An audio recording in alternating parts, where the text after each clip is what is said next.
presented by Dano's Seasoning. Yum yum, get you some. What's going on, everybody? Welcome into the Sunbelt Syndicate from the first kick to the last pitch. And TJ, we are back in the saddle again, my friend. We are back. Happy to be back, man. A lot of good football action this weekend. Excited to go over it, man. Excited to talk through some of last week, get into some of what we can expect for next week. Football is back, man. I mean, come on. What better place to be? Right here with the Sunbelt Syndicate. Oh, yeah. Back and in full swing. We are here to live it up with all the trash talking, the good, the bad, the ugly. We released at least my power rankings. We're going to release yours live on the show here in just a few minutes.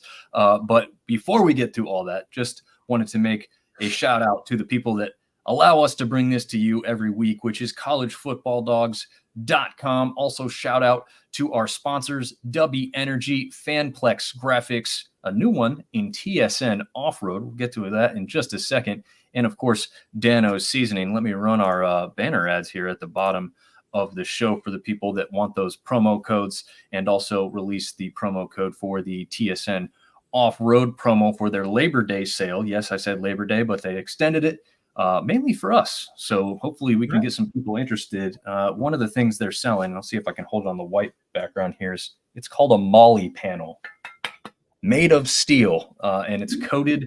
And molly panel, for those of you who are off-road enthusiasts, obviously you know. For those of you who are not, you do not have to own an off-road vehicle to put one of these in your car. You can check out their website to where all they can be installed.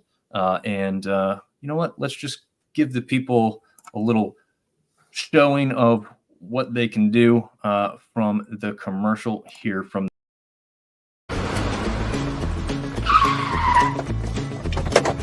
It's the TSN Off Road Labor Day sale. We're offering 20% off all of our molly panels, like this one, this one, this one, these ones, and all these.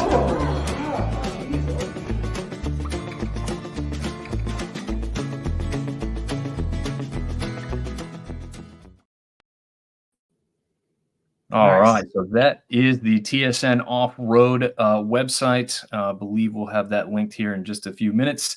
Down below, you'll be able to click and go check that stuff out. It's really good stuff. Again, it's made out of steel, so it's not cheap plasticky stuff. And also, it goes great with football because it goes great with tailgating, because you want to strap things in places within your vehicle to keep them from rolling around, or flashlights or whatever you've got to easily find them with a bungee cord on this molly panel system. So without further ado, let's get to the first comment of the night. How'd I know?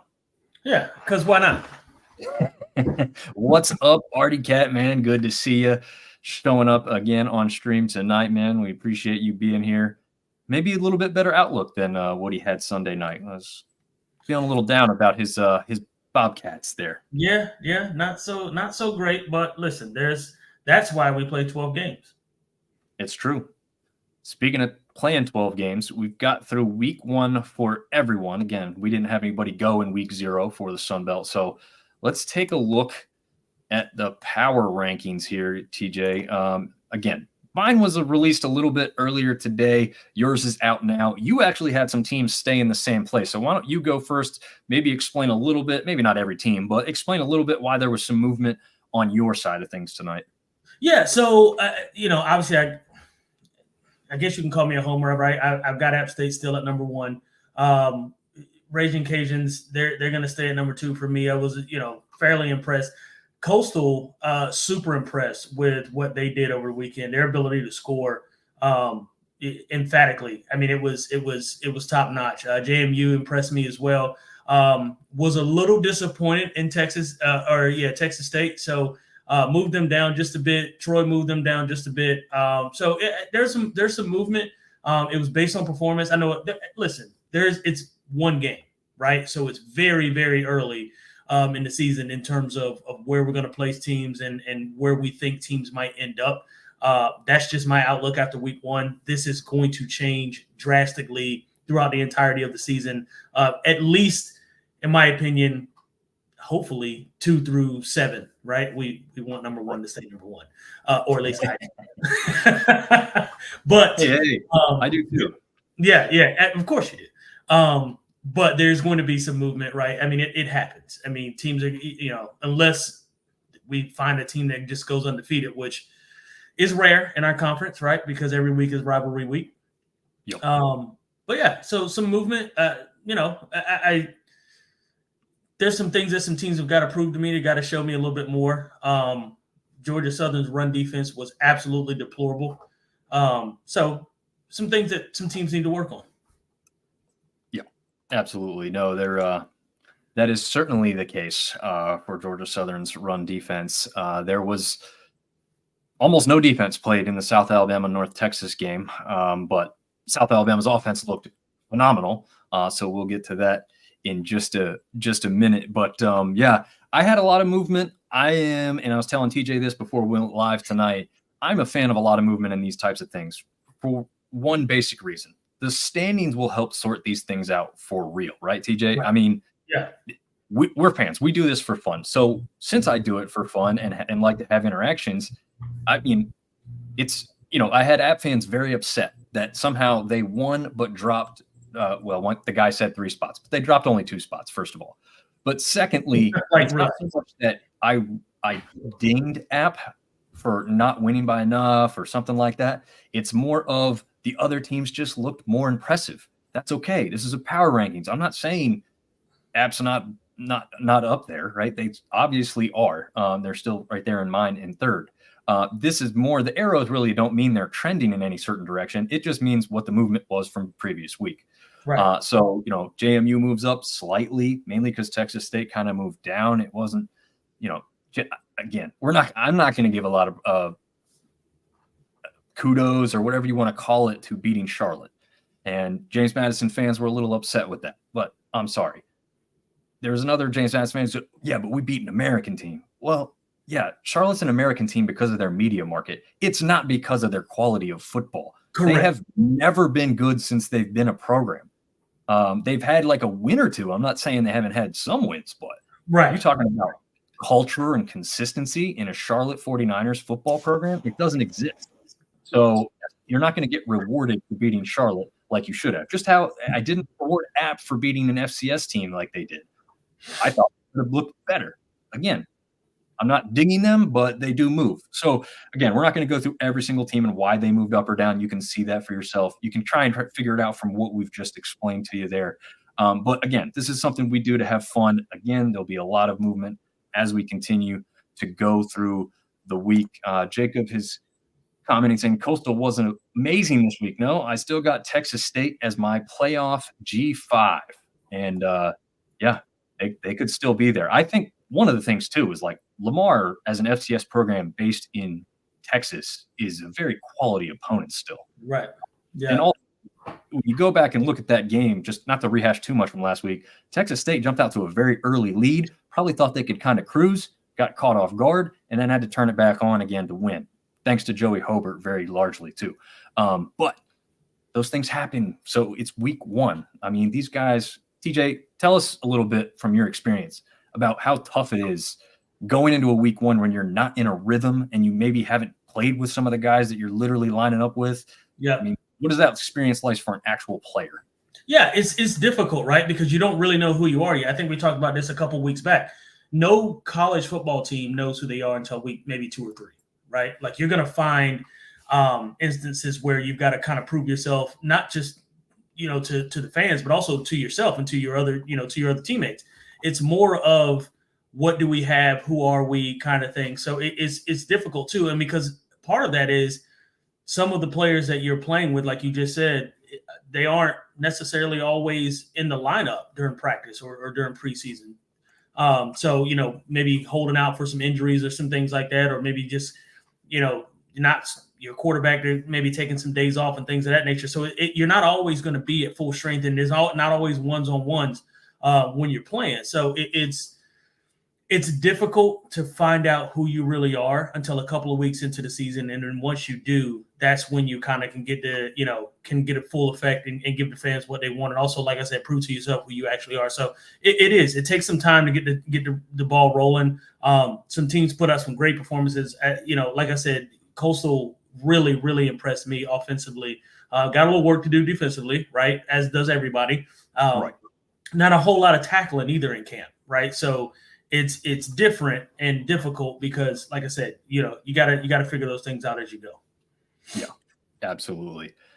Speaking of figuring things out, let's get to our first player of the week. We only have two. We're not going to do a special teams. I feel like it's almost always going to be a kicker, maybe a returner. But anyways, the conference does their own. We're not going to always go against the conference. That's not the point of what we want to do. But we do want to bring to light some players that should also be highlighted when that is the case. I think that is the case. Not to take anything away from Ethan Vasco, who also had a great game. But TJ and I were talking a little bit before. Probably got awarded that because his team won, right, TJ? Sure. Yeah. I agree. Listen, it's kind of like the NBA, right? Like MVP is the best player on the best team. It's not necessarily the best person that was in the league, right? So same situation here. I think he was the best player in the conference this week, but his team didn't win. So, it's a big 62 rushing yards, 443 passing yards, 3 touchdowns. I mean, he didn't do a lot wrong except not win the game. But you also can't play defense. So, I mean, when you're giving up 1 million points and you're also trying to score 1 million points, it's hard. So, I think just like you, Gio put up a great football game. It's just they were on the opposite end of the stick. Yeah. This kid's electric. I mean, if you haven't watched him play, for sure. He's really fun to watch, guys and girls. If you're tuning in, it's a different speed for him. The game comes to him easier. It's just one of those players. He's just a natural, and it's just whether his receivers sometimes know what he's about to do next, or his linemen know what he's about to do next to provide that block or get that step or two on the defender to get open and make the catch a little bit easier. But yeah, again, TJ and I kind of agree. It's usually given to a player who's pretty good, obviously, but also on a good team or a winning team. That's not always necessarily who the best player was that week. So this week we have it picked out as Gio Lopez on the offensive side. On the defensive side, I don't think this is much of a surprise. I was actually surprised with who the conference did go with. In fact, I don't want to, skip over his name. So I am going to try and bring that up just to give credit to that. Yeah. Wyatt Williams from ULM also had a great week again, but to me, you're going against Jackson State, an FCS team. You should have won that. You did, and you did play well. However, the stat line from a Mario Thompson from ODU Monarchs against an SEC opponent in their home stadium, to me, was more impressive, and I think to TJ as well. Yeah, who you play matters, right? And listen, I mean, you're talking an FCS opponent, and listen, I used to play in the FCS. I'm not down in it. I'm not saying that they're not good competition, but you're talking SEC. I mean, that's a class above, right? That is honestly, in my opinion, the class of college football. Now, South Carolina is not the class. No. However, when you're talking about being able to perform well and do it against a conference like, the SEC, this guy, I mean, he 5 solo tackles, 7 total. I mean, it's ridiculous. It really is. 2.5 tackles. It's kind of one of those stat lines that you expect to see from a guy that is, in terms of playing against SEC competition, that's also in the SEC. You know what I mean? Yes. Like, that's the kind of performance that he put up. Yeah, that's actually the best way that you could have stated it. He looked like he belonged there every week. So, yeah, I mean, TJ pretty much explained everything we need to explain. Congratulations to Gio Lopez and Mario Thompson for earning the Sun Belt winner for Offensive and Defensive Player of the Week. Thus far, obviously just week 1. Now we're going to get into the really fun stuff, the stuff that everybody shows up for which is TJ's clip breakdown. We got some basic ones and some ones I just want TJ to kind of go off and explain some things that maybe us as fans aren't seeing. For those of you unfamiliar with the layout of the show, we try and take at least 3 clips, just depends on what's happening in the week, from each week in Sunbelt play and play them back on the show for you guys to get an actual player who played in the games to explain these things to us a little bit differently. So without further ado, here we go.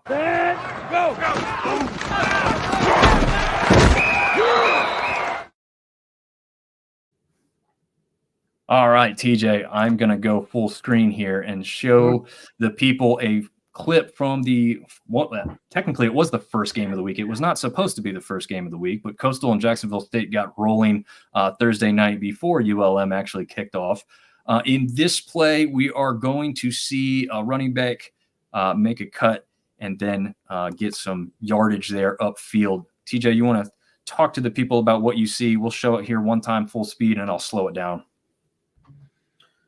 Yeah, so, I mean, listen, good old zone read. It was my favorite run play in college football, and it is designed to have a quality running back make a quality play, right? You've got a good offensive line.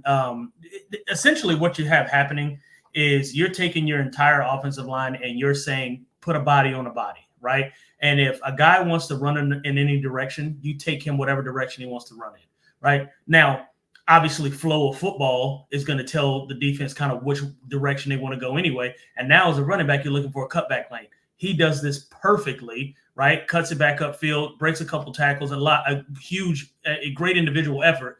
But that was all set up by how well the zone read was blocked up front. I mean, it looks like your center, you've got him taking a defensive tackle, 2 or 3 yards to the left of the formation. So, I mean, guys are doing their job. I mean, they're getting to second level, and it looks like he's not even touched until 5 yards, into the defensive backfield. So, you take a play like that, I'll take that all day long. Zone read, beautiful, beautiful design, beautiful play, excellent blocking, excellent vision by the running back. And you only run zone read when you've got running backs that are able to hit those holes, see those cutback lanes, and get north. Absolutely. Very nicely done. And clip 2 will come from Boise State and Georgia Southern. In this clip, we're going to see French take off. There is a penalty on the play, and I'll let TJ kind of take it from there and explain what we're seeing and looking at here. The game of no defense.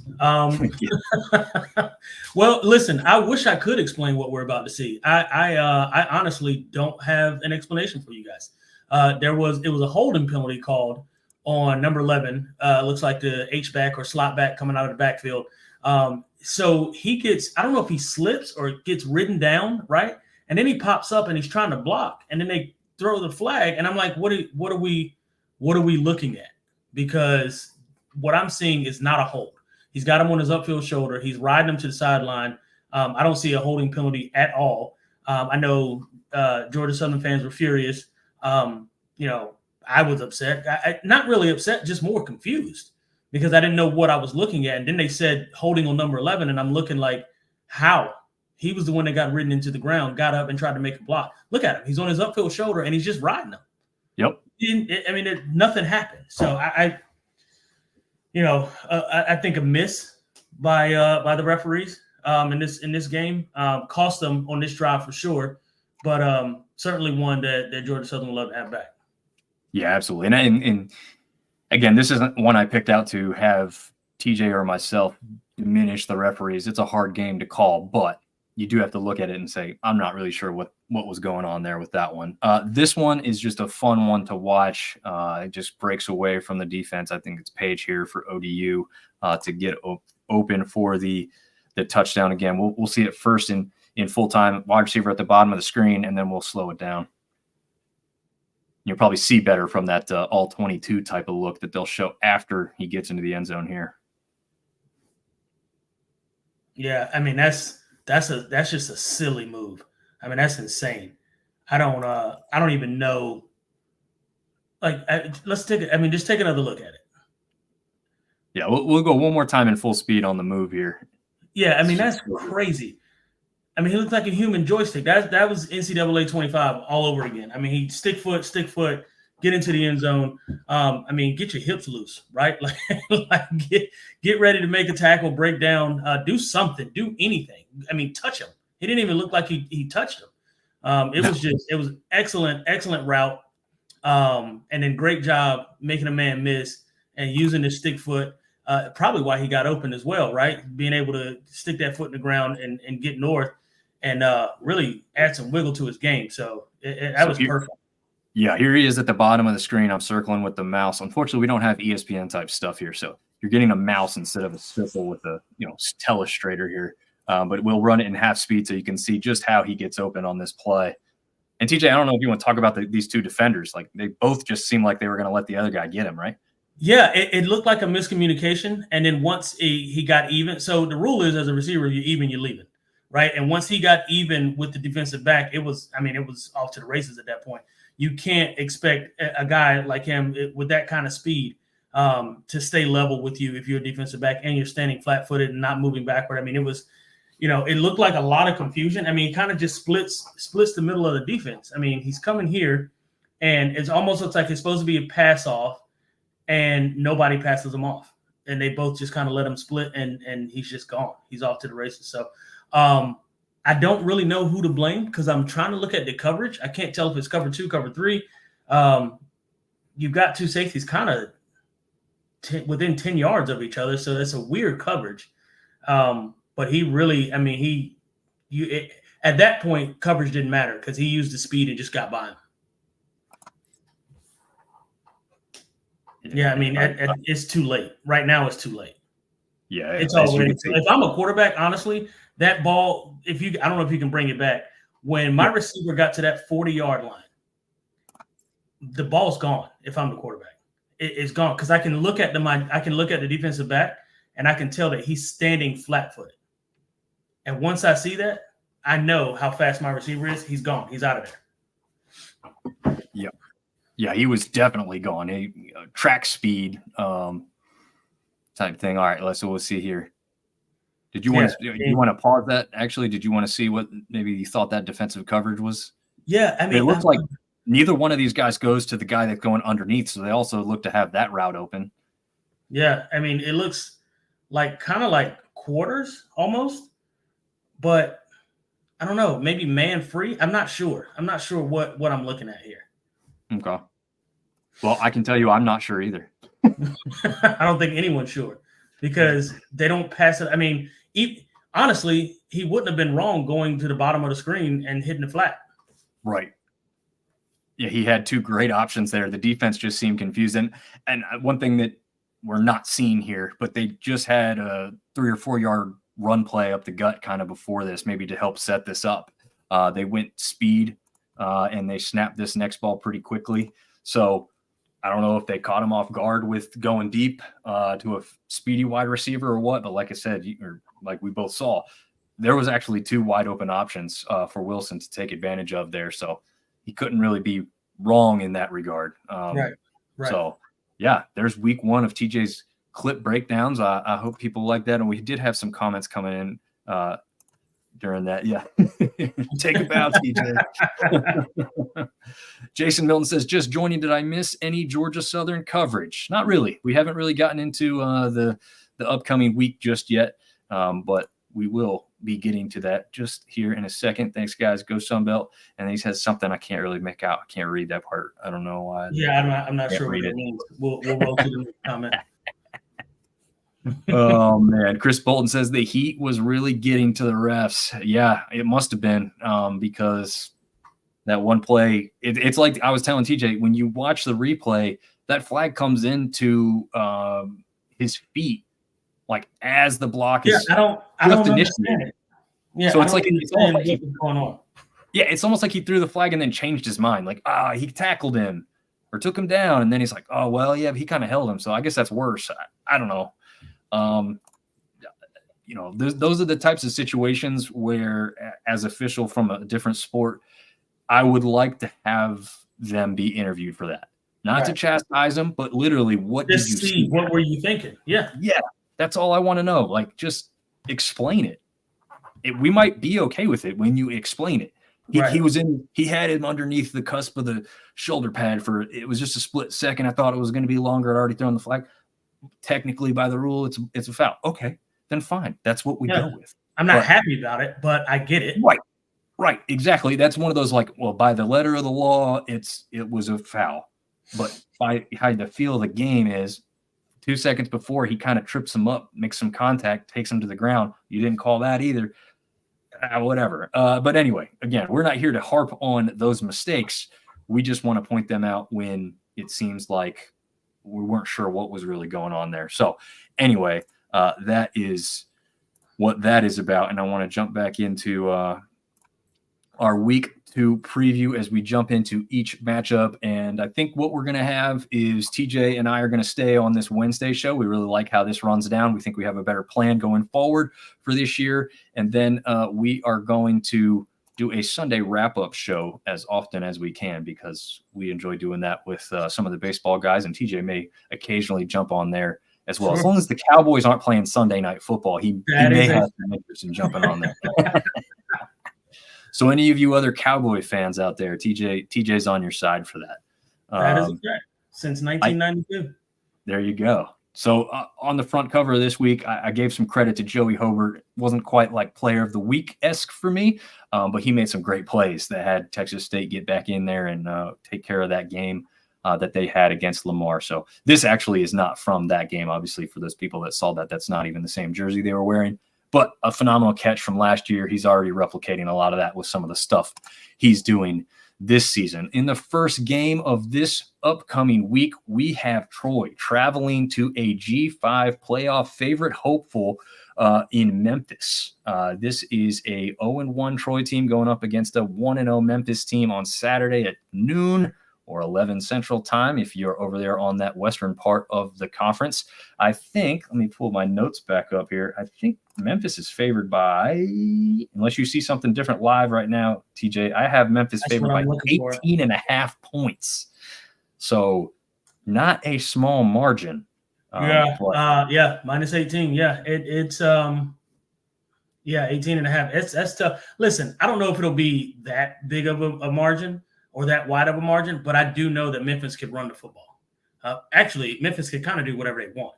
They're a really good football team, offensively and defensively. They got some hogs up front on that defensive line, and they can sling it, man. I mean, they can, but their bread and butter is running the ball and getting behind those big offensive linemen.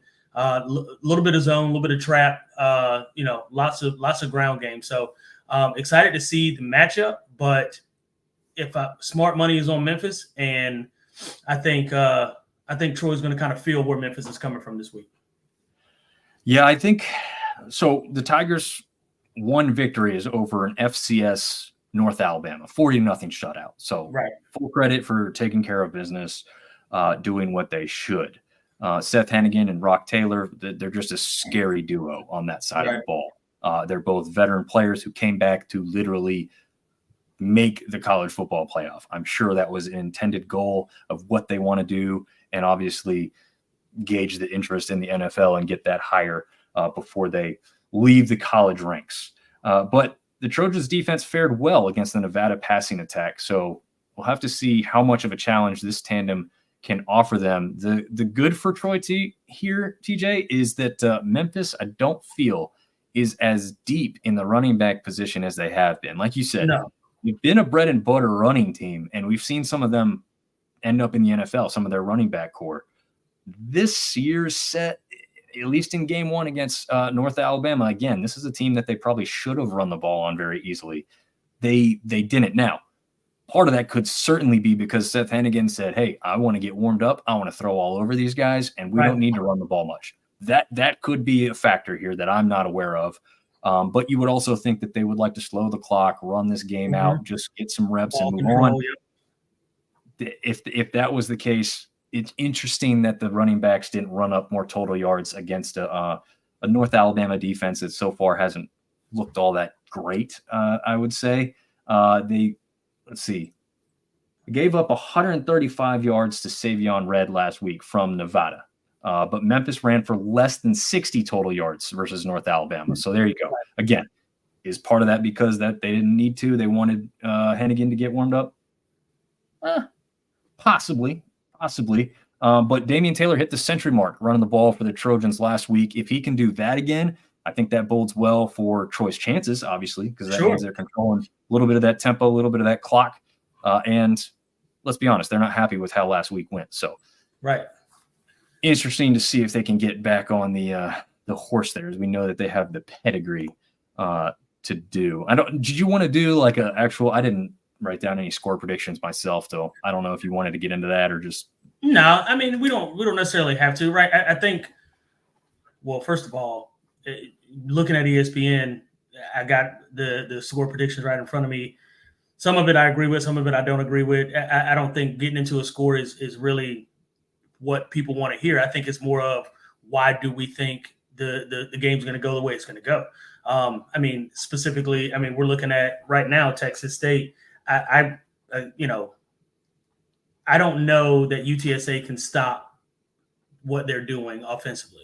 You know what I mean? Yep. And for me, a score is not going to be indicative of how the game goes.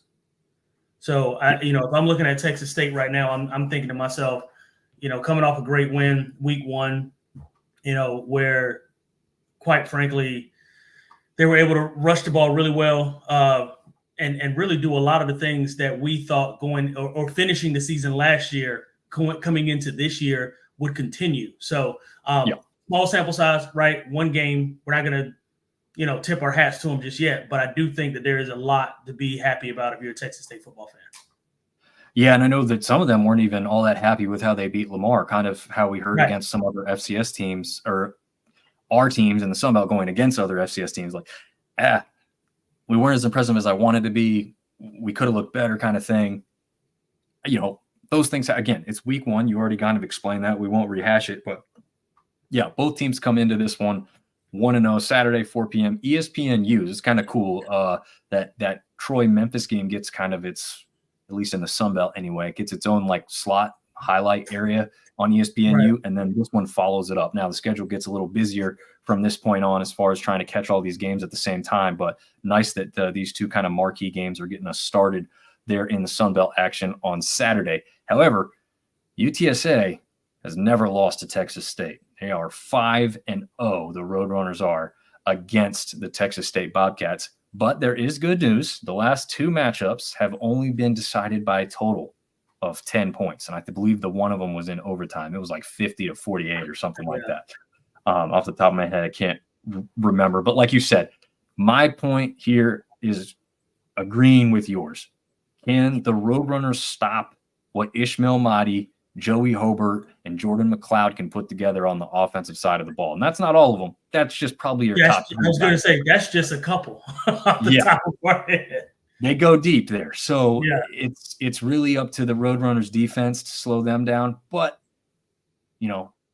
Lamar did put up some points on this Texas State defense. Ben Bell is obviously a key component to what they do in the linebacker position. He's going to have to kind of be that quarterback out there for the defense and get them up to speed and not have as many mistakes as they had last week against Lamar. Here's a weird stat for you. I did find this interesting. There were 2 fumbles by both of these offenses last week, and they both allowed exactly 51 yards rushing to the opposition. How about that? Yeah. It's kind of crazy. I mean, the fumbles thing, that's really just a throw in because it was also the same. That could happen all over the place, right? There's always teams that have that many fumbles. But the exact same amount of rushing yards to each opponent is kind of crazy. So I'm guessing both teams will give up more yards rushing this week, though. Yeah, to say the least. Yeah, I don't want to task to stopping Ishmael Mahdi. That's for sure. Yeah, have fun with that. That guy, he could literally probably play defense if he wanted to. I mean, it's ridiculous what he's able to do on the football field. All right, the Marshall Thundering Herd and the Virginia Tech Hokies. Which team's coming in 1-0? It's probably Virginia Tech, right? And Marshall maybe lost their first game? Nope. Marshall hammers Stony Brook, as they should. And Virginia Tech gets stunned against Vanderbilt. Stunned. I will say this. Is it a stunner? Because based on how they looked, Virginia Tech did. Now, listen, no, I don't know that I know any Vanderbilt fans, right? Like, I don't think I have any. No one's watching us that are Vanderbilt fans. I don't know any. Right. But they looked like the better team coming out of the first quarter. Like, they just looked better.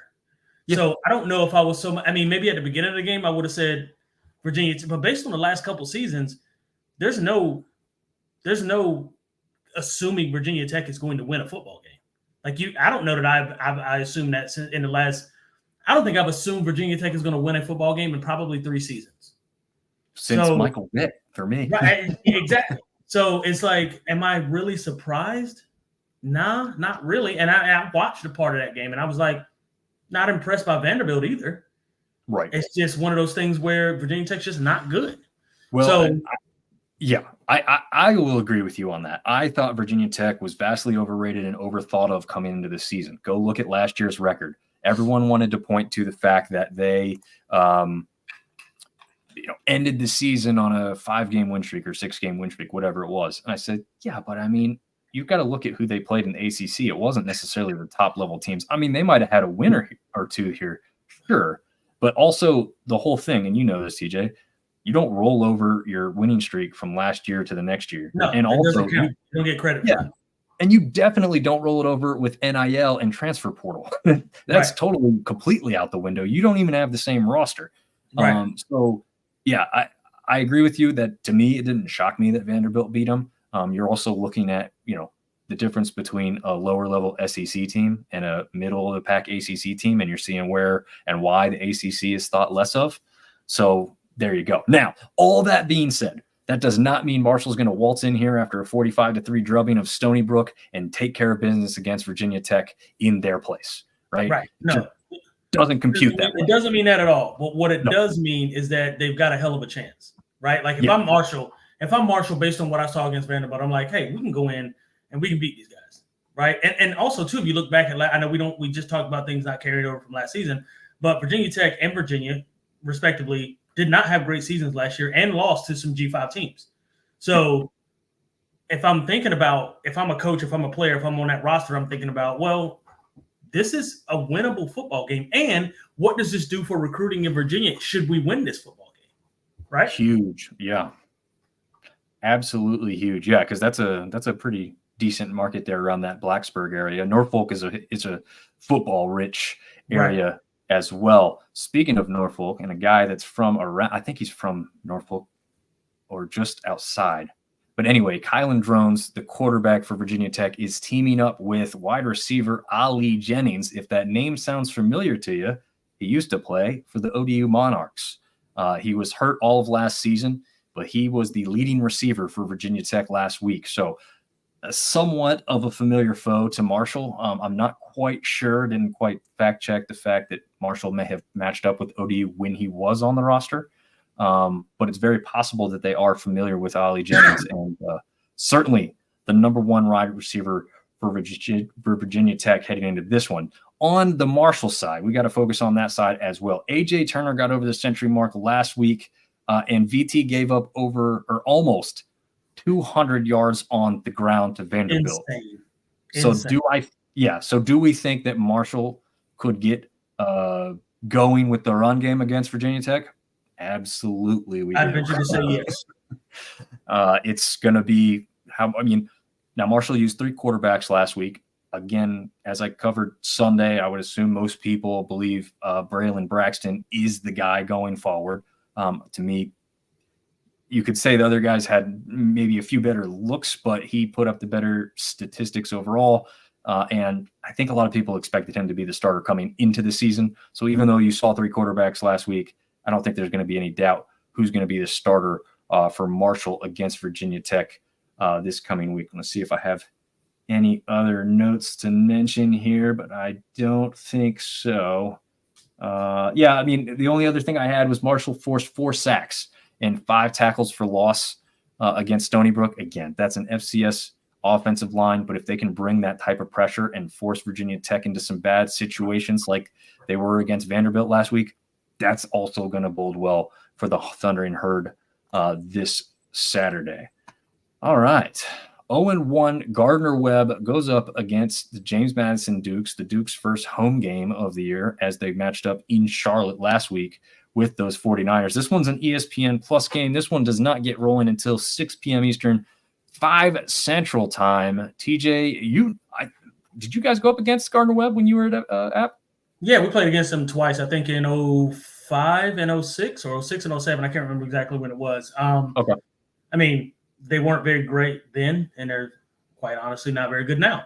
I don't imagine JMU having much of a problem with putting up points against Gardner-Webb. JMU did a really good job last week, in their opening debut. I mean, you're talking about, Barnett, 219 total passing yards, 2 touchdowns. He did throw an interception, but listen, nobody's perfect, right? So, I do think they're going to, and also too, to note 89 rushing yards is huge, right? So there's that part of it. So I think JMU puts up, I don't know, I'm guessing 40 against Gardner-Webb.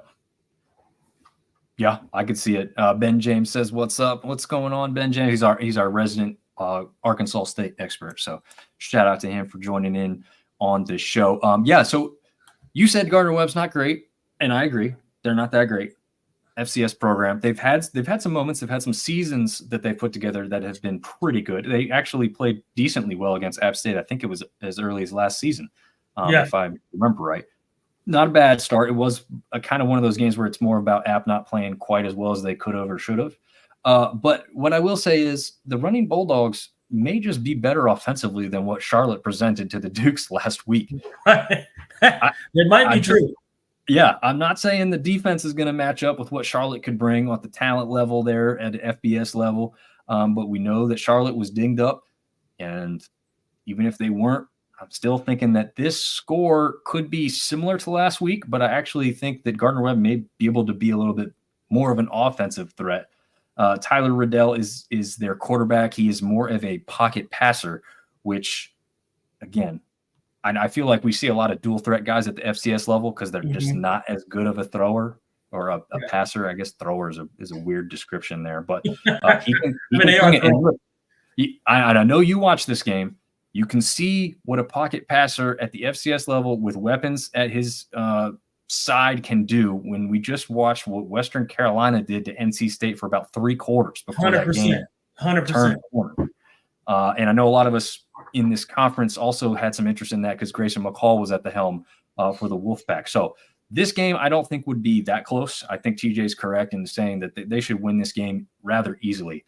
But I do think that this is one of those ones where Gardner-Webb probably puts up more points than Charlotte did. So it'll just be interesting to see if that happens because, he could be forced into some bad throws and decisions and JMU picks him apart defensively as well. So we'll see what happens. I think they're warming up. We saw at the end a couple of these teams that struggled against FCS teams still really warmed up. This is going to be JMU's first one because obviously they played an FBS team last week. But technically, I think this will look somewhat similar to what a week 1 game would match up with because I think the Dukes are going to try and jump out early and kind of coast if they can. But obviously Gardner-Webb's not going to try and allow that. Dominic Ambrose saying, what's up, fellas? What's up, Dominic? Thanks for joining the show, man. The next matchup here is a really interesting one. We've got East Carolina 1-0 hosting ODU, as we know, 0-1 after that tough loss to South Carolina. This is an ESPN Plus game Saturday at 6 and 5 Central as well. I like this matchup. First of all, this seems like it's just a natural, this should be a conference matchup. ECU just makes sense for this. So I like this. I like the regionality of it. It's 2 to 3 hours maybe from each school. It might be under 3 from one to the other. So I don't know. What are your thoughts going into this one? Anybody you think is going to really jump out, or do you think something surprises? I don't know. What are your thoughts here? I don't know that there's any surprise. I think it's going to be a hard-fought game. I think ECU is a better football team than they were last year. That's for sure. I think here's the thing. Based on what I saw from ODU last week against South Carolina, I think they're going to give ECU everything they want and probably more. I think defensively they're going to be able to rush the passer. They're going to get in the backfield, create some havoc. We just talked about our player of the week or our player of the week. Right. Not the same player of the week. Yeah. And but I do think, like, listen, I think defensively they got a good shot. ECU is favored by 2.5 points. I think that's probably fair. But I'm not betting my money on it. I'm certainly not saying that ECU is going to come out and win this game. So kind of a pick'em game, but obviously the homer in me wants ODU to win it, but it could go either way. Yeah. I did not realize it was such a small spread, and I wouldn't have been surprised if it was ODU favored by 2 after their performance. Right, and that's exactly my point. Yeah, especially again playing at home. One thing I have here is interesting is ECU faces a team from Norfolk, Virginia, for the 2nd week in a row. This one in Norfolk. Last week they hosted Norfolk State, but just an interesting little tidbit to throw out there. So they got these teams back to back, which I think is kind of interesting. The other question here is, can the quarterbacks hold on to the ball? Last week, Grant Wilson threw 2 interceptions and fumbled 4 times against South Carolina. Yeah, the good news there, 4 fumbles. He only lost 2 of them. Either him or one of the teammates, grabbed those other 2. Is that good news? Yeah, it's not good news. I guess it's better than the alternative, but is it actually good news? Yeah, and the worst one came right near the end. You could tell he was beating himself up on the sideline. You got to feel bad for the kid. He's trying to make it happen. He was getting pressured in his own end zone. He got out of the end zone, but he still had to turn that ball over. I want to say it was like at the 5 or 7.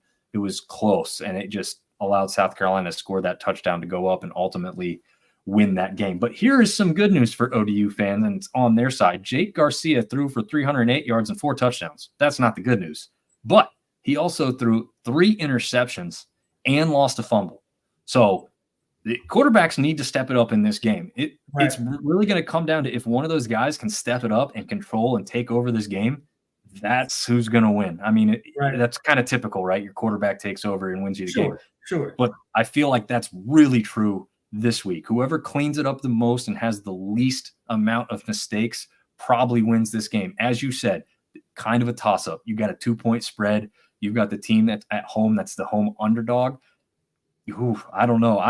I'm kind of thinking ODU's got a great shot to take this one at home, especially after how that last week's game ended for them. That's a sour taste. They got to get on the win streak. So I'm thinking One Bell Pod jumping on. Grant Wilson didn't fumble at the end. He handed it off to the USC player. Fair. Yeah. It wasn't pretty. And again, you got to feel bad for the kid who's doing everything he can to make that victory happen and put him and his team on the map. And unfortunate for the Monarchs fans. And I was listening to the Monarchs podcast a little bit this morning. They said they had a great time tailgating, as TJ and I had told them and all the Monarch fans to do, because South Carolina does have absolutely fantastic atmosphere for that. So I'm glad at least the tailgate went well, because the ending of the game, obviously not really the way they wanted it to go. All right. 2 winless teams matching up again at 6 o'clock, ESPN Plus. We've now got South Alabama traveling up to Ohio. South Alabama may have been the best offense in the country not to win the game last week, right? Right. Yeah, no, I agree 100%. I mean, Gio Lopez, 432 passing yards, 3 touchdowns. I mean, and then you've got Pritchett with 10 receptions, 197 reception yards. Yeah. I mean, that's insane to not win a football game. So, listen, do I think they're going to be able to do that against Ohio? I don't know. Quite frankly, and just me being honest, I don't really know a lot about Ohio in terms of their ability to get to, rush the passer and their ability defensively. Can they put up points? Ohio traditionally has been fairly decent at being able to put points up. So, so we'll see, right? It'll be a matchup of good offenses, but it'll come down to, in my opinion, who can stop who and who gets the ball last, right? Could be. Could very well be. Yeah, you mentioned it, so I want to hark on it. The South Alabama offense put up 582 total yards. Nuts. Here's the bad Absolutely. news. They gave up 550. Yeah. So that's my point is right. Who's going to get the ball last? Right. Yeah. And you have to also ask, North Texas is known for that up-tempo, throw the ball over the field, score as many points as possible type of offense. Ohio is not built the same way. They really are more of a ground attack than an air attack. So this may be, and you're familiar with this type of game, TJ, because a lot of your offenses did this stuff where App State just used to outscore people to win. Yeah. Not that the defense was bad, but you just didn't need them to help you as much when you're putting up 40-plus points. That could be the case here. I'm kind of with you. I think Ohio State defensively is going to be better than what North Texas presented last week, so I'm not sure the video game stats continue. It'd be great if they did. I mean, that would be awesome. It'd be good for the viewing public. I love to see it. Yeah, you might want to tune into this one if you see a high score by half, because it's not going to simmer down. It's probably just going to say it's only going to get better or worse depending on what you like. Right, that's very true. But yeah, I mean, we also know that these two conferences match up quite a bit in bowl season, so maybe a prelude to what's to come with the supremacy going into bowl season with South Alabama and Ohio matching up early in the season. We've got Jared Bell jumping in saying go Coastal. I think maybe they might be the next matchup. Yeah, we get the Coastal next against William and Mary. Yep. That is correct. So we'll go ahead and jump in that. So we've got Jared on. Maybe he's still on while we talk about his team. Both teams come in 1-0. William and Mary goes to Coastal Carolina. Obviously, we're not going to have a Sunbelt team travel to FCS. What are we? But this is also ESPN Plus game. Again, that night slate, those 6, 7, 8 o'clock starts, that's most of the Sunbelt slate. We have very few noon and earlier kicks. I mean, we have one at noon, we have one at 4, and then everything else is 6 or later. So lots of stuff we'll be jumping around to, or I'll be trying to keep up with live while I'm in Clemson, South Carolina. But anyway, back to this game at hand. What are we thinking here? Who comes out 2-0? Yeah, I think you know who comes out 2-0. Yeah, William and Mary's about to get smacked. Based on what we saw last week, I don't see there being any doubt that Coastal wins. What's the spread I'm looking at? Actually doesn't have it. Spread's not listed here. I got Coastal by at least 21. Okay. Yeah, I got them by at least 21. Listen, they put up 55 points last week? Yep. That's insane. 55 points for Jacksonville State. Yeah, in Jacksonville State, you and I agreed going into the season, it was a good football team. Yes, better in my opinion than William and Mary. Yeah, and favored to be a possible deterrent in the Liberty outlook for the Conference USA champions. So I think they get smacked around. I think Coastal, and also side note, I've been at Coastal for a night game. It is awesome. I hate Coastal. I hate everything about them, but the atmosphere is great. I was on the sideline for the App State Coastal game. App State did not come out winners in that game. I think that was 2 years ago. Down in Coastal Carolina, down in Conway, but very, very, very good football game. Yeah, we're gonna have to do that again this year, TJ. Yeah, listen, that atmosphere. I think it's in November, right? November 7th. It may be. Yeah, it's. We were thinking about it's me and my wife's anniversary. That's why we were talking about it. So that means you won't be going. Well, no, we did. So we have done football on our anniversary. She but go watch some football games. So it is a Thursday night game, though. Be aware of that. Yeah, well, listen, that's what PTO is for. Yeah, you make the weekend out of it. There you go. Yeah, exactly. But I don't disagree that Coastal should and will take this game rather easily in the end. However, I do think it could be a rather tight matchup for the first half, and here's why. The Tribe come in 1-0. They beat the brakes off VMI 41-7 last week. Sure. That's not to say VMI is a good FCS team. They're not. They have hardly ever been. But you do have to make note that they made quick and easy work of the Keydets there, as they're known. They're also ranked number 14 in the FCS poll. Not playoff poll, not yet. But, yeah, number 14. So they're no, also ran FCS team. William and Mary has been a consistent thought of they beat Carolina not a couple. It was probably more. I think it's maybe 10 years ago now. But they've had some pretty notable wins over the past decade. Absolutely. Yeah. And I'm not saying it's going to come this week against Coastal Carolina, but I wouldn't be surprised if it's a little bit of a struggle at the start, as William and Mary really would like to, like you said, once again, put themselves on the map by beating a team that's highly thought of at this point, with Coastal Carolina coming in at 1-0 after a big win against another FBS opponent. And also these teams are really even as far as like how they spread the ball out. If you looked at the stuff from the statistics from last week, rushing and passing, they both have like very similar outputs. It's not run heavy or pass heavy for either team. So very even keeled. It'll be interesting to see if that kind of stays the same or if one of these teams leans more heavily on a certain aspect to attack the other this week. The next matchup, we've got another team TJ's familiar with. The Chattanooga Mocs travel to Atlanta to take on the Georgia State Panthers. The Georgia State team coming off that rather tough loss to Georgia Tech because it probably didn't go quite as they had hoped.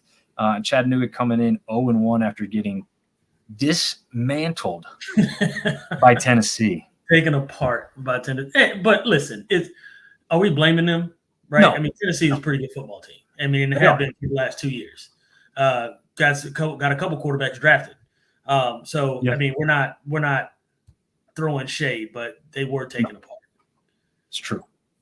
This however, should be a little bit more, I don't want to say even matchup, but better matchup for Chattanooga if you're a Mocs fan. I don't know what Georgia State has to offer in the way of running a lot of offense and quite frankly, stopping them.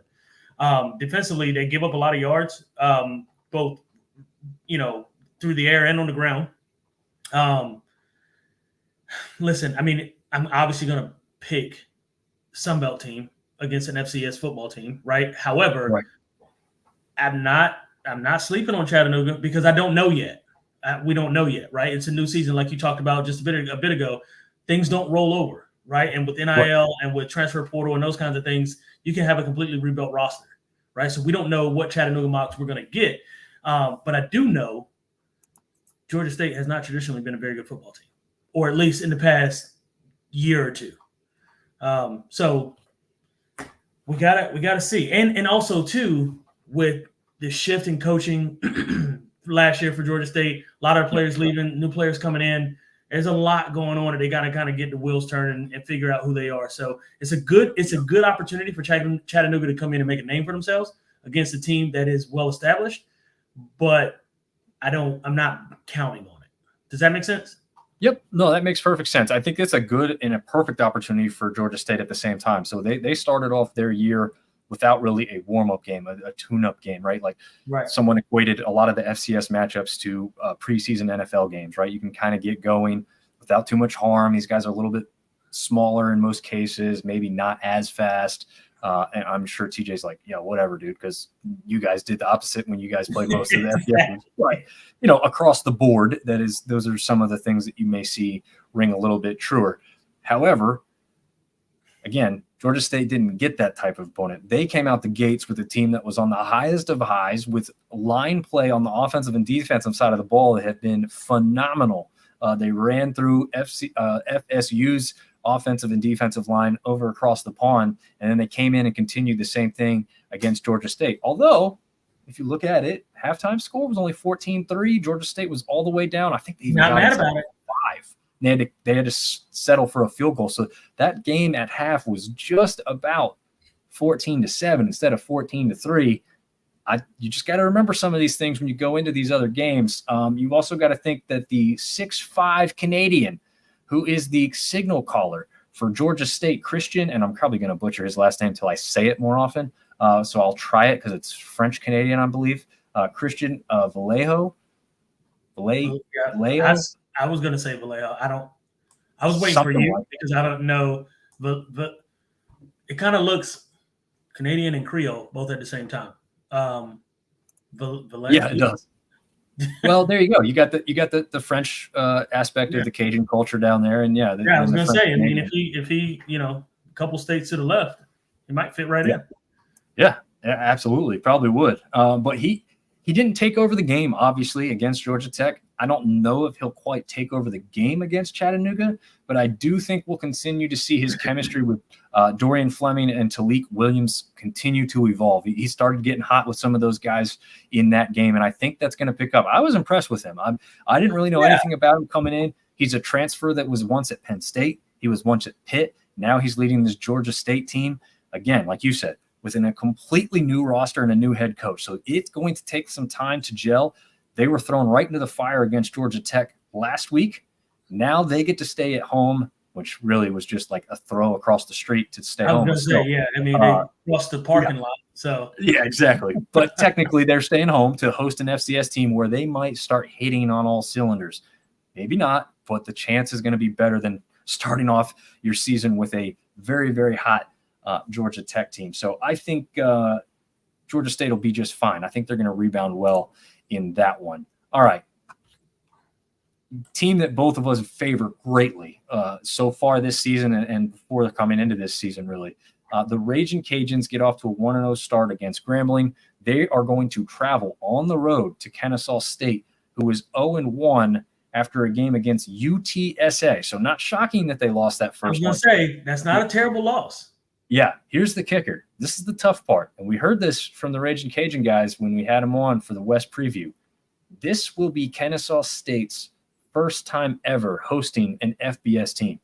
So a little bit extra going into this one against the Cajuns. Not going to favor the Cajuns in that regard. Not to say they can't be favored in the game. I'm sure they are. Do you have the spread in front of you on this one, TJ, by chance? Let me take a quick peek. I've got UL 15.5, minus 15.5. So, and I'm kind of consistent with that. I was going to say 14. I don't see them going into Kennesaw State and losing. That's for sure. I know Kennesaw State is happy to host the FCS or FBS team. Listen, you and I are both high on Louisiana, the team that doesn't like to be called Lafayette. You and I are very high on them. I think, you feel the same way I do. They've got athletes across the board, every single position, offensive and defensive line. They're fast. They don't have to recruit really outside of their state if they don't want to. I know they've got some surrounding talent that they try and pull from Alabama and, Mississippi, those areas. They don't have to if they don't need to, or if they don't want to. There's a lot of good talent because outside of LSU, where are you going? Right. I mean, your 5-star recruits are going to go to LSU for sure. Obviously 4-star recruits, 4.5-star recruits are going to LSU, but your 3.5 stars or 4-star recruits. I mean, where else in the state are you going if you want to stay home? Right. So, but the closest option they may have is Houston. Right. And I'm not going to Houston. If Louisiana is right next door to me, I'm not going to go play at Houston. Respectfully. Right. Nothing against Houston, but if I can stay home, I'm going to stay home. That was like when I was recruited in college. Complete side note. Georgia Southern recruited me to come way down. And this was before I knew anything about the SEC coming out of high school. Why am I going to go play for an FCS football team that's 2 states down when I can just go essentially right across the state and stay home? So why would I do that? So that's the mindset. If you're in Louisiana, if you're a kid coming out of high school, stay home if you can. Yeah. Yeah. The interesting aspect in this is there's nothing about, from what I saw and what I've read, that is going to wow you about Kennesaw State's offense. They're not going to come out, throw all over the place. They're not going to run down your throats. Actually, one of their best running backs of all time is now a WWE superstar, Braun Breaker, who is Big Daddy Papa Pump? It's his son. Yeah, that's I don't know. Insane. But I mean, you know who I'm talking about, Big Papa. No, I know. Yeah, absolutely. I know. But you're gonna miss me with these new wrestlers. I stopped watching when my guys retired. Listen, The Rock and Stone Cold Steve Austin, those guys, once they got off, I left it alone. Yeah. Yeah. And Ben's making a point. One other place that some of those guys go for the Louisiana is Tulane. And it's true. Tulane is taken some players here recently, and now we've got Troy's old head coach Summerall over there as well. So another reason why some of these guys that had possibly looked at Louisiana be looking at Tulane. Tulane's a private school, a little different situation than a public institution. Yeah, Braun Breaker. He is the current international champion. Just a fun guy to watch. Just a side note. I'll give him a look. Yeah, not the biggest wrestling fan. I try and keep up with it. I have fun with it because why not? Anyway, that's just a little side tidbit. He used to play at Kennesaw State before making it as a wrestler, which, again, comes as no surprise with the lineage he comes from. But again, Kennesaw State's offense not going to wow you. Their defense is aggressive as hell. So if the Cajuns think they can sit back and rest on their laurels, I don't believe that they'll do that. But if they do take some plays off, they will pay for it against this Owls defense. So this is the thing that if Kennesaw can slow down the game and get some success running the ground and then have their defense hold true, it could get the Cajuns in trouble. I don't foresee that happening. I'm kind of with you in the spread there. About 2 touchdowns, I think, would be fair, especially with how much of a role that the Cajuns look like they were against Grambling. Again, Grambling is not Kennesaw, but I don't know if there's a huge gap there either. So I would definitely favor that and say the Cajuns come in and ruin the party and rain on the parade of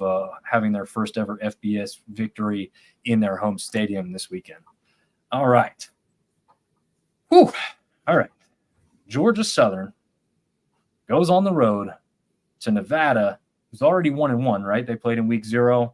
They now played Troy last week. And now Georgia Southern is going to be reeling from that loss against Boise State, where, again, video game numbers, all kinds of high scores, traveling across the country to take on Nevada. What do you foresee happening in here? Does the defense recover? Does the offense just score as many points? What are we thinking? Yeah, I think I see a pissed off Georgia Southern because I think I see a Georgia Southern who knows that they missed an opportunity. Listen, do I think Georgia Southern is going to give up 1,000,000 yards rushing again? Probably not, right? And not Nevada, to that other end, is not the type of rushing team that would put up those numbers. So it plays into their favor a little bit. Georgia Southern, I think, offensively is a better football team than Nevada is offensively. Yep. That said, it's going to come down to who can kind of stop who, and I think Georgia Southern's going to do a better job. I tell you what, Georgia Southern better do a better job than what they did last week against Boise State. Now, Boise State is a formidable football team, right? Like, they are perennial. Like, they are a very good football team and probably what people would predict to be the class, them in Memphis, of our G5s. That said, Georgia Southern needs to bounce back. I think they will. I think they do it in a big way. I think the spread is Georgia Southern. Actually, the spread is Georgia Southern by 1. Wow. Yeah, that's really tight. I didn't think it was going to be that close. But I'm picking Georgia Southern to win it. 1 seems super close. I was going to say maybe a touchdown. But I don't see Nevada being as big of I know Nevada's not as big of a threat as Boise State was. Yeah. This one's tough for me. So we saw Nevada go up against SMU in week 1. Now, sure, SMU is kind of like Charlotte in the fact that you're saying, oh, they're an American team. Well, they're not a long since established American team. SMU is not a long since established ACC team. They have a lot of G5 players still on their roster as they move up to the power ranks. So, yes, they did formidably well against them, probably and could have even won that game, really, if you really look at it. But they didn't. Then they come all the way across the country and play Troy this past week, win by 2. Troy had the opportunity to tie that game with that 2-point conversion that didn't go their way late. That game was like a mirror image. If you go back and look at the statistics, I mean, it was almost the exact same offense and defenses of each other. It was incredible. So it would have been fitting had it gone to overtime because it seemed like one of those games that should have and did deserve it. With the Georgia Southern team, they have, like you said, got to stop the opposition. I think part of that is slowing the game down. It's going to sound weird because that offense was electric last week against Boise State. I'd like to see them control the clock a little bit more and run the ball a little bit more with Jalen White at the helm. I mean, he's a great running back. We didn't see him as much last week because they felt like they had to keep throwing the ball to keep up with Boise State because they did. But, obviously that can't stay consistent forever. And that's putting a lot on French's shoulders very, very early in the season. Hopefully this bodes well. Also, we've got to talk about Nevada is already playing their 3rd game. This is Georgia Southern's 2nd game of the season. You've got to think they're a little bit fresher, healthier coming in. Hopefully that can work to their advantage and they can take down a Mountain West conference team, because right now we're sitting at 0-2 against the Mountain West. And what's going to happen when we've got a Mountain West champ and a Sun Belt champ at the end of the season? What are they going to look at as what makes the difference between these two teams with the exact same records that are both champions? They're going to look at how the conferences did against each other. So, yes, you may hate Georgia Southern. We need them to win this game. we need them to win this game. Yeah. So, Ed said he is joining late, but he wanted to know if he missed Southern Miss. You did not. They come up in 3 more games, 3 more matchups. So we are about to run into them. Former Arkansas State quarterback Ryan Applin is co-offensive coordinator now at Georgia Southern. So a little tidbit there from Ben, as I said, Arkansas State super fan. So he's got a lot of those little tidbits to share with us as we go along here. I think that about covers it, though, TJ, right? I mean, I think Georgia Southern has a great chance to win. Don't think it's going to be easy, but I could see them coming out on top. But I just like to see them slow it down and just control the tempo of this game a little bit more. I agree. I'm with you 100%. All right, now we've got Ben's team up on the picture here as Arkansas State 1-0, somehow 1-0, right? We'll talk about that in just a second. Goes on the road to face Tulsa up there in Oklahoma, who is also 1-0. This is an ESPN Plus game at 7 p.m. Eastern time, 6 Central. All right, well, did you see the overturned call there, TJ, with the Rucker catch in the end zone? No, I didn't see it. I did hear about it, and I haven't saw highlights yet or saw kind of what the turmoil was about. Hoping obviously you can fill me and the rest of our viewers in on exactly kind of your thoughts on what that looked like. But I did certainly hear about it and saw some blogs and it's been on the internet. That's that's for sure. Oh, I made a mistake. It's a home game for Arkansas State. I don't know what I did there. Anyway, it is not at Tulsa in Oklahoma. It is in Jonesboro, Arkansas. So I do want to remedy that. Thank you for putting that out, James. I'm seeing that now on the screen. So I do want to say that my condolences or apologies for that, I guess I should say. Yeah. So the real quick, it's been talked about quite a bit on social media. Basically, as I'm watching the game, and Marv and I talked about this on Sunday, but just to rehash very quickly, it looked live like it was not a catch. I didn't think he even got a foot down in bounds, to be totally honest, at the first look live. Now, they showed it. He obviously had his foot down. 1 foot down in college counts. However, there was a question of whether he had the ball. He definitely didn't have it in his hands. It was kind of like pinned against, here. Yep. He goes to the ground. The ball comes loose. The guy immediately says no touchdown. They go to the review. They show it up on the big board. The whole Arkansas State bench goes nuts. They see the foot down with the ball trapped in his arm. Touchdown, right? I don't know what they did in the review process, but they overturned it. To me, I would have said, again, I'm looking at it from an official standpoint. What I've done in the past. I've never had the replay on my vantage point, but I'm still saying I don't see anything that overturns the no catch to a catch. Yeah. Because did he have full control and then complete the catch? Right? You're getting into what I was about to say. Go ahead. Yeah. So, and this rule, some people thought this was different. So college and pros are different in the 1 foot versus 2 foot. What's not different is that you have to complete the catch on the ground, out of bounds, whatever it is. You have to maintain control of the ball. The ball ends up by his side. I mean, I'm not saying it rolled 5 feet away. It might have been pinned up against his side. He did not. It moved. Okay. So it moved away from him, kind of got away from him. He grabbed it back up. Here's the biggest tell. And I've said this before as an official of, again, sports in general. He got up, never once looked at the official, never signaled touchdown himself. He threw the ball back to the official and started walking back to the line of scrimmage. Player body language will tell you a lot of what you need to know. Boom, exactly. And Marv picked that up too as an outside observer. So to me, it wasn't a touchdown. Now, everyone who says they should have lost, 3 seconds were still on the clock, whether that play was ruled a touchdown or incomplete. So they would have had another shot at the end zone. Very easily could have scored on the next play. You never know. And I'll say this, TJ, what would you have rather seen? So let's just put it to a poll here. A or B? A, they come out, make an apology, and make everybody know they made a mistake. B, stick to their guns and said the guy caught the ball and move on. Oh. From a conference standpoint, so the Sun Belt released an official statement saying there was an improperly awarded touchdown.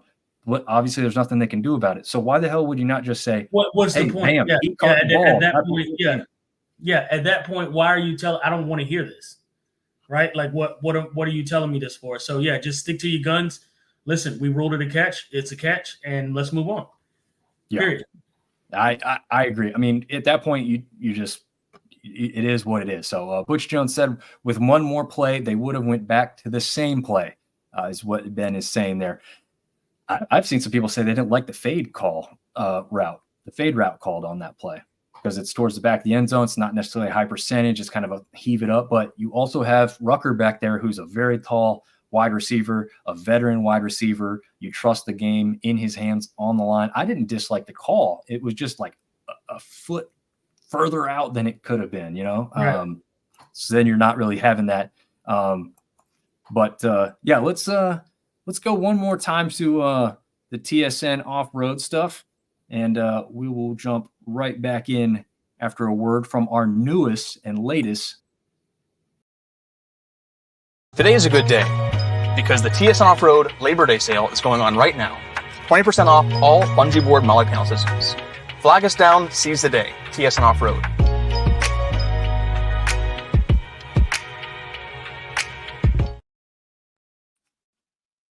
Yeah, and just a quick once over again. This is TSN Off Road. As you can see there, it's called a molly panel.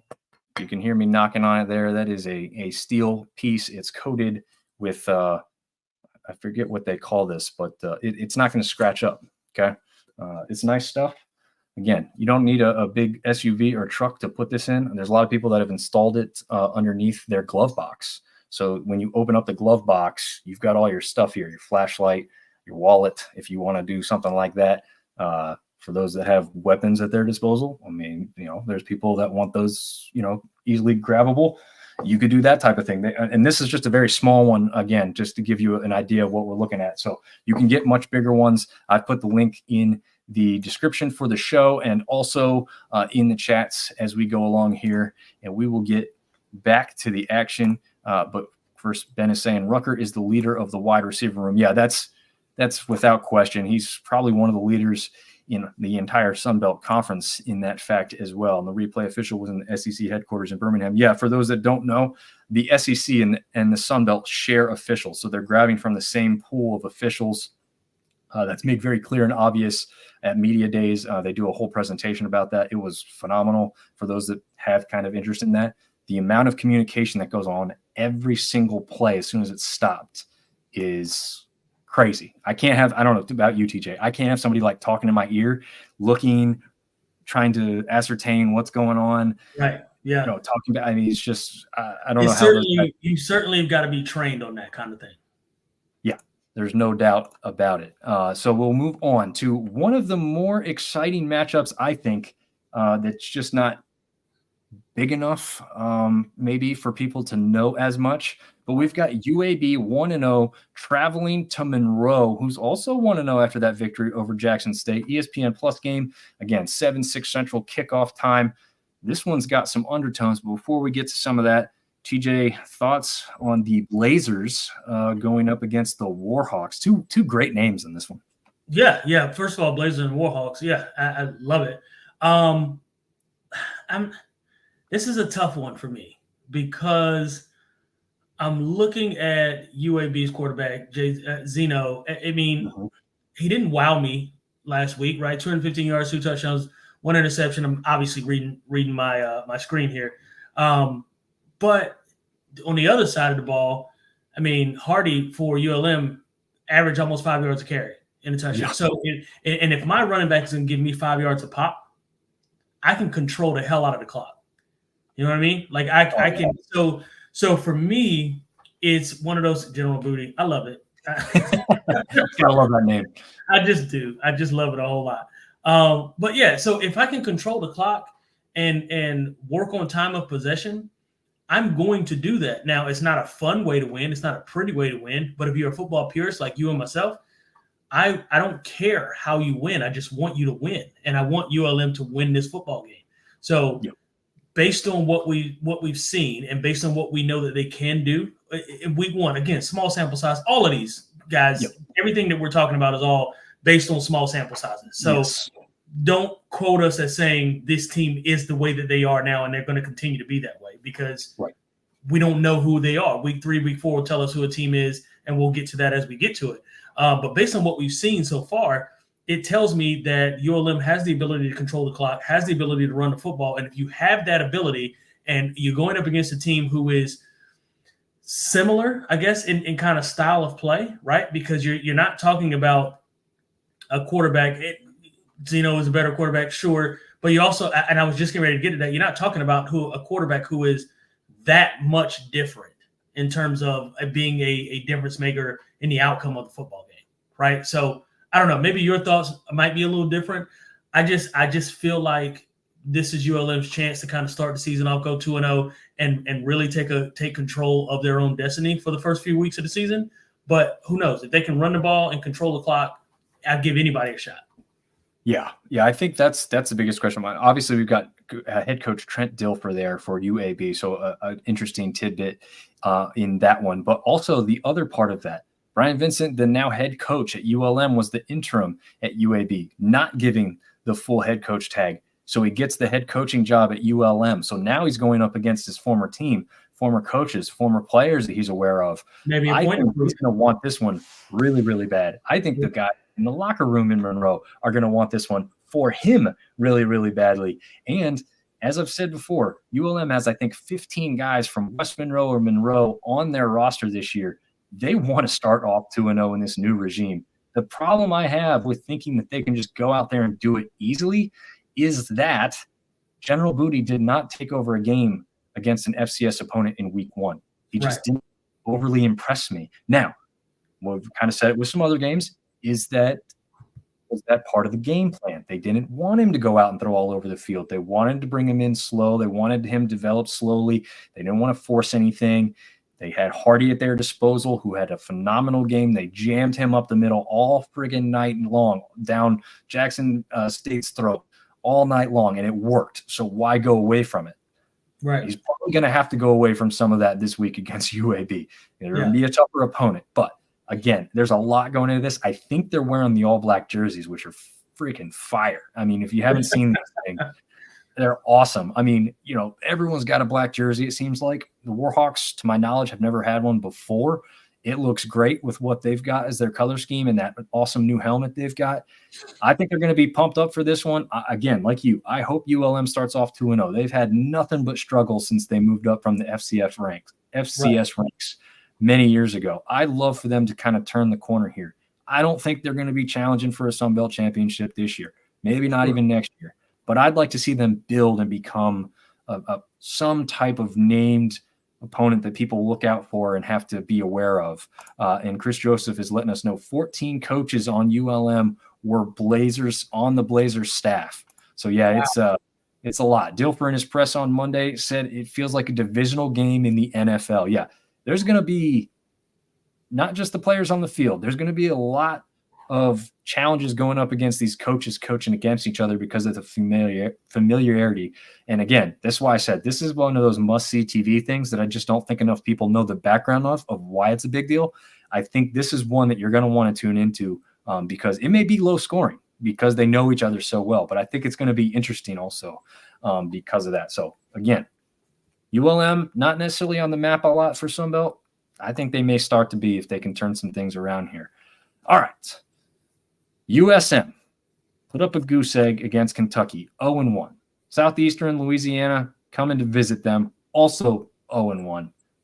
Game ESPN Plus, 7 o'clock kickoff. Tate Rodemaker and the Golden Eagles trying to turn some things around. I don't know if you saw it. Will Hall got chastised greatly across the social media networks, mostly Twitter from what I saw, for referencing the fact that the nicest thing or the biggest thing about going up there to Kentucky was getting that check because we needed to get that check. I don't know what your thoughts are, TJ. You've participated in games where people say you're coming up here to get paid. is it wrong for a coach to say that? Because what he's alluding to is the fact that that pays the bills for so many things at the G5 level. I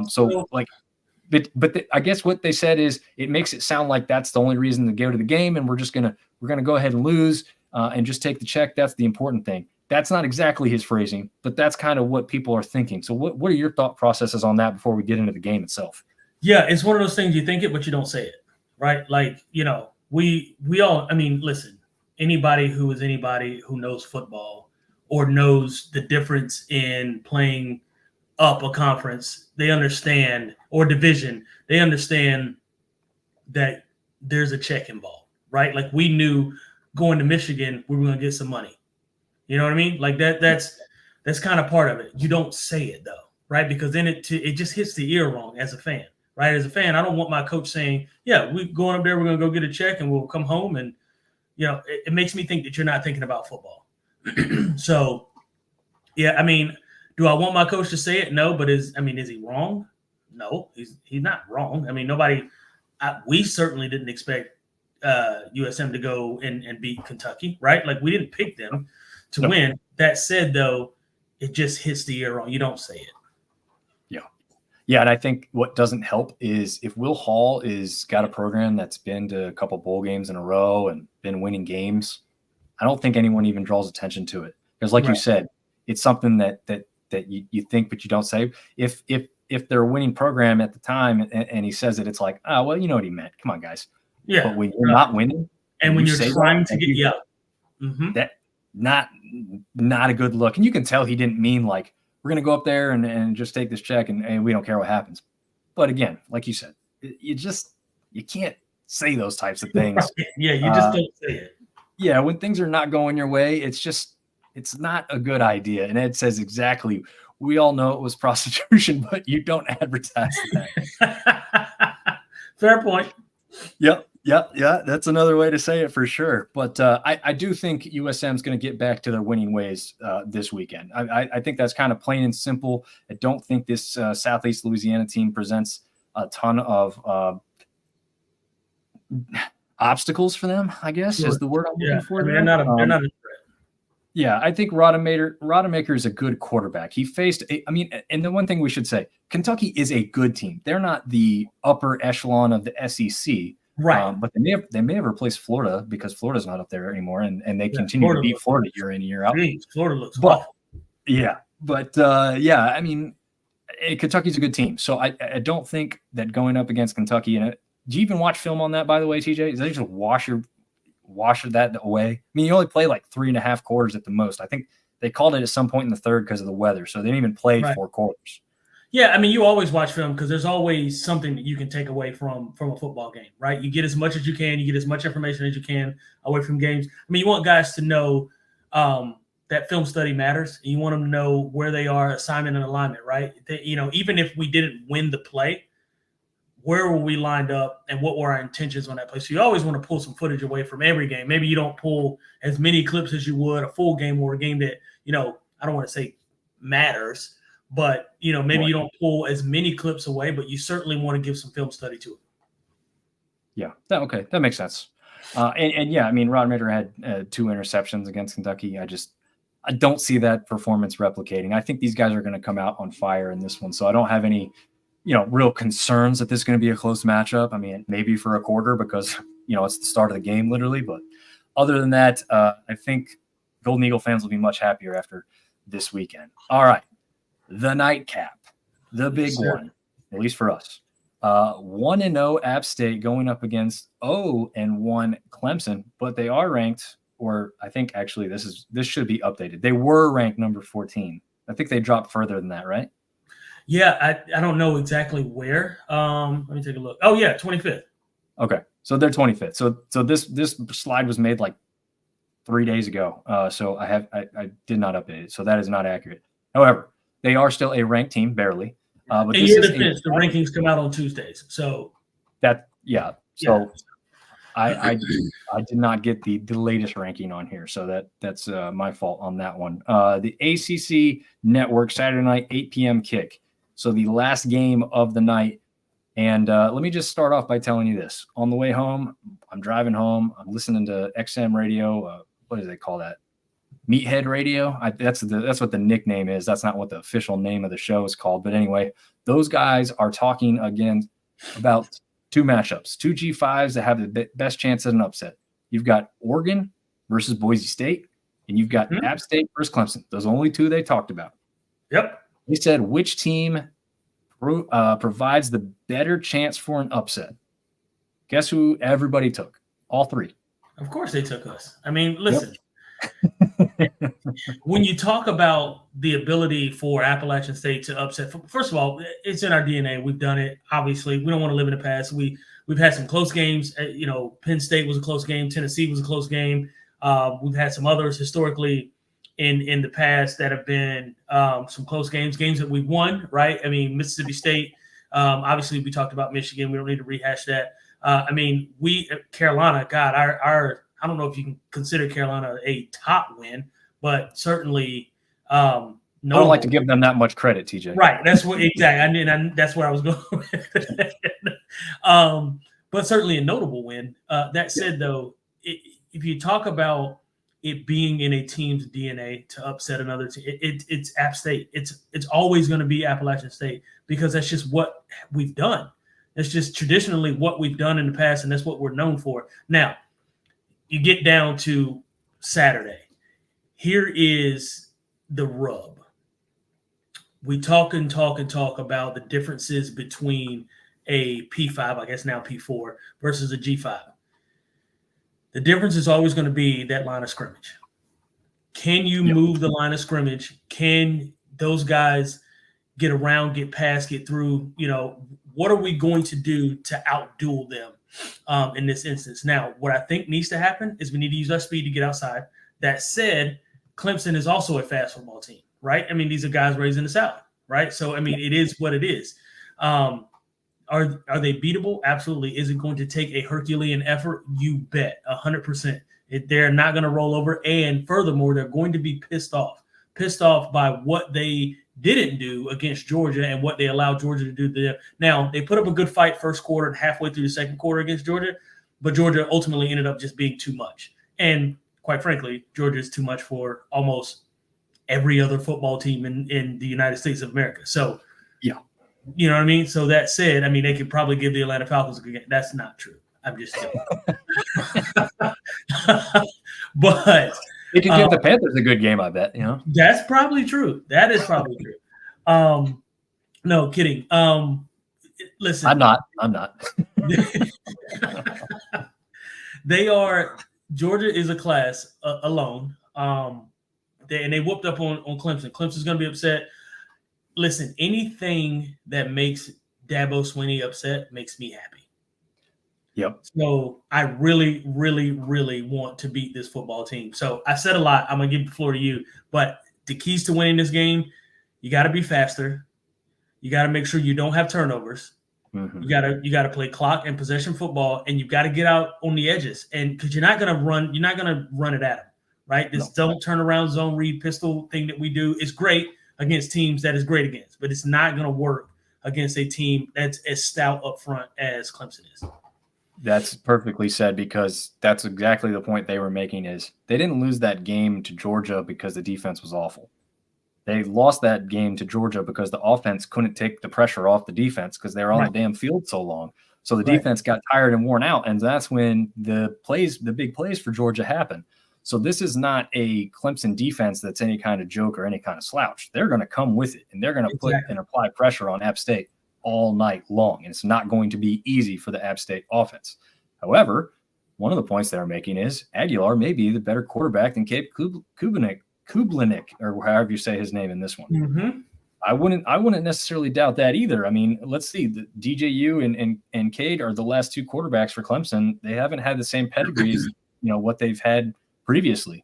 And even Chase Bryce, who was at Clemson and then transferred to App State, right? I mean, you've got all kinds of things where, and there was an interesting aspect where people were asking him, is he going to go to the game? What colors is he going to wear?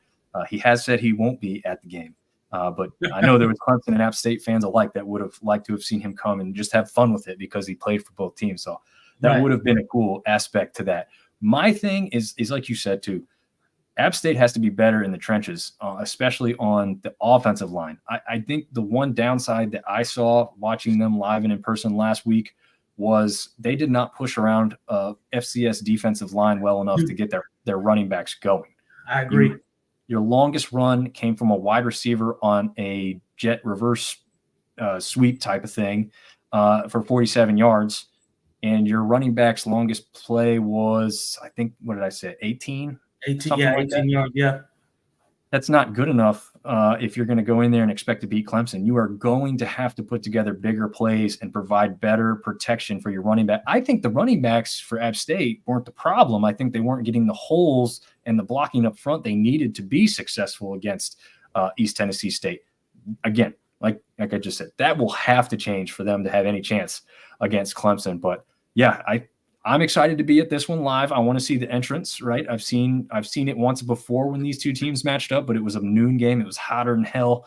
They call it Death Valley for a reason. It was loud as hell. I can only imagine what a night game is going to bring into this one. And again, like you said, Clemson's going to want that back from getting beat in that first game against Georgia. They're not going to want to keep that thought process around long for their fan base or themselves. How does the interior defensive line look for App State? So one big thing that we know, unfortunately, from the helmet swinging incident is one of our best defensive linemen was not in the game last week. He will return this week, at least from everything I've seen. It's not being held out any longer. Santana Hopper should be returning back for the App State defense. That will be a big help to them. Absolutely. Overall, their defensive line, I think it's pretty strong, but I believe they're still staying in that 3-4 look. So now they're, based on what I saw, it's kind of a 3-4, but it's a walk down defensive end. So it ends up being like a 4-3 look, right? So it's a standard defensive end type deal. So that extra linebacker is more of a defensive end, but he poses a speed threat than more so than he does a power rush threat. So they put it there so you can kind of run both schemes and you can kind of play with that that defensive line and linebacker scheme and kind of cause some confusion. So we'll see if it works. Yeah. Now, I know the one thing that Clark keeps hammering on is that he wants speed out there on the defense to make up for some of the deficiencies they may lack in other areas, and putting that, like you said, kind of is that what do they call that position? I mean, it's a stand-up outside linebacker. Okay. You know what I mean? I mean, it's an outside linebacker. It's you've got Sam, Mike, and Will, your typical linebacker positions, and then you've kind of got like a rover or like a monster back, if you want to call it that. It just depends on what scheme and what you're calling it. I mean, there's multiple terms for it. It's a stand-up defensive end. Is what it is. Gotcha. Yeah. So I guess we'll see, but I'm looking forward to that one. Again, like I said, I'm going to be lucky enough to be there, so hope they can take advantage. All right, we'll wrap it up with this kind of another fun little graphic here. So this is, again, not a prediction, not the power rankings. This is what we're calling kind of the weekly outlook, the kind of weather look, not for the game specifically, but what the teams are kind of feeling going into the weekend. And TJ, this is just something I've put together, so you didn't have any input on this. If there's something you change, go ahead and let us know. This is just what I put together to kind of start us off for weeks 1 and 2. No, I mean, I don't see anything right now that looks like it would change. You got, I think for the most part, you got the teams in the right spot. JMU looked good. Louisiana looked good. Coastal looked great. App State needs some improvement. Obviously a win is a win, and we'll take a win, but we want to win better. But yeah, I think things. I wouldn't change much right here. Maybe Georgia Southern, if they can't get this defense together, maybe next week if they can't get this defense together, then maybe we look at changing them. Yeah, and I even thought like you could even move like ODU over to the sunny outlook, because I mean that performance. Yeah. Again, you have like 1 or 2 less turnovers from the quarterback position, and you're looking at a very possible win there. So again, this is the outlook. This is how the fan base is kind of feeling. That's kind of how I went with this. So yeah, I mean, I don't know. And honestly, Georgia State may be looking pretty good. But again, so far there just hasn't been enough of a look to say that they are feeling all that much better about their prospects. I think Southern Miss being down there at the back, or the cloudy aspect, is something that makes sense. I know Troy fans are just kind of down. I think realistically they expected to be down just slightly this year. I think that first loss against Nevada surprised them. So I don't know. And South Alabama might not be down too bad. But starting off with that loss to North Texas isn't going to do you any favors. ULM, I just don't think they're ever going to be like really, really elevated, at least like during this season necessarily. Right. But we'll see. If they continue their winning ways, obviously they're going to progress into this outlook where it's less and less cloudy for them. And Marshall could easily jump over there too, especially with a big win against Virginia Tech. So yeah, I mean, I guess that pretty much wraps it up for us, man. I mean, we want to share any last thoughts before week 2 action gets rolling. We don't have anything fun on like Thursday or Friday this week. We got to wait till Saturday for all this to happen. Yeah, I know. We got but listen, here's the thing. I'd rather have it than not have it. So if we got to wait till Saturday, we got to wait till Saturday. So thanks again. We have an appetizer for the NFL starts Thursday though, right? Yeah, Thursday and Friday. Okay. And there's the game in Brazil, right? Yeah, Friday night. I don't understand that. Just tell the Brazilians to watch it on TV. That's our sport. Why the hell are we taking it out of the country? Well, they want to expand the game, and I get it because there's more revenue involved and blah blah blah. I get it. I 100% get it. I'm like, if I'm a player, right? I don't know that I want to go to Brazil. I mean, crime rate in Brazil is insane. So I don't know. Also, I mean, crime rate in Chicago is insane. So whatever. True. Yeah, I want to go on the Brazilian beaches, but I don't want it to be a family vacation. So yeah. No, I mean it's for the single guys who don't have any responsibilities with wife or kids. It's probably like, yeah, I'll go to Brazil to play a football game, but I don't know how much of it is a vacation. So it's not a vacation, and they would behoove them to stay their asses in their hotel. Yeah. I mean, yeah. Let's stay put. Speaking of that, touch on what you sent me the other day. What was the rookie wide receiver for the 49ers? Because that's the kind of thing I think you're telling them to avoid. Like, don't become a target outside of the hotel room, right? Yeah, I forgot his name. Rookie wide receiver. But he got shot in the chest for a Rolex watch. I mean, and this is here at home. This is in the United States. I mean, this is in San Francisco. Yeah. So I mean, is a watch worth shooting somebody over? I guess to somebody, yes. I mean, what are you going to get for it? A couple grand? It's crazy. But one of the most gangster things I've ever seen in my life. Yeah, Persol. Yep. He got shot in the chest, missed vital organs, thank God. Yeah. Went through him out of the back. He walked to the ambulance, laid down, got stitched up, and is going to be on IR for the first 4 weeks and possibly able to play week 5. Are you kidding me? Kidding? He's like well enough after getting shot like that. Yeah. Again, like you said, literally holding his bandage himself. Yeah. And he's looking around like, everybody all right? Y'all good? Yeah. Yeah. Just insane. I mean, you talk about a badass, man. That put him on a poster because that's what it looks like. They said Dominic says they aren't letting the teams wear green in Brazil game. I did not know that. Well, what are the Eagles going to do? They have green and everything. Yeah, I had no idea. Look at that. Purcell was back in the weight room already, they said. Yeah, that's nuts. That's insane. It's like the guys that just get out there and smash themselves in the head with their own helmet until they bleed. Like it's another one of those guys. But he's a wide receiver, which is crazy. Yeah. Usually don't see that type of thing out of those prima donnas that played wide out, right, TJ? Well, depends. I had to throw a little shade. Well, I guess if I'm trying to make a roster, you might see it out of me. yeah, that's true. That's true. Yeah. What do you think is his teammates gonna just not like do any of the usual rookie stuff to that guy? Be like, don't mess with that dude. It also helps he was a first round pick, so there's that. Yeah, it's a good point. You kind of get away with getting shot and keeping your position if you're a first round pick. Yeah, it's a good point. Yeah, I don't think he's going anywhere anytime soon. He's probably going to have one of the best-selling jerseys once he gets back out there on the field. 100%. Yeah. I would All right, immediately go to sponsor like a self-defense or the other extreme and go like, I don't know, get an NIL deal for Glock or something, or for Smith & Wesson.